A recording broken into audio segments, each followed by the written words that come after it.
Isang mapagpalang araw po sa ating lahat, mga kaibigan. Pagpalain po, nawa tayo ng ating Panginoong Diyos na makapangyarihan sa lahat sa araw na ito. Ngayong araw po ang lulutuin ko ay magsisigang pa ako ng baboy. Ito po yung baboy natin. May sahog na kangkong, kunting sitaw, at yun po, nakahanda na po yung mga ating lulutuin. May gabi, laman ng gabi yun. Tsaka po tayong saging na paminda mamaya. Bumili na rin ako saging na saba. Okay po mga kaibigan, sa malaking luluto.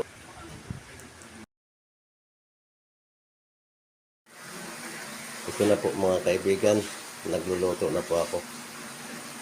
Inuna ko po yung baboy at saka luya. Mamaya ko na po yung lalagyan ng kanyang pinaka. Mga kaibigan, lalagyan na po natin ng pangpaasim, sinigang mix.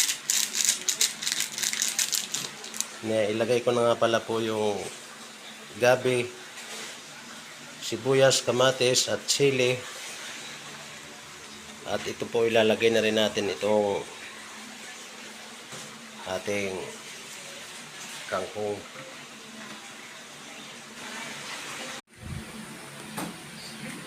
Mga kaibigan, luto na po yung aking sinigang na baboy. Ito na po yung ulam namin ng mga alagang aso sa buong maghapon ngayong araw. Okay po, maraming salamat po sa inyong mga kaibigan.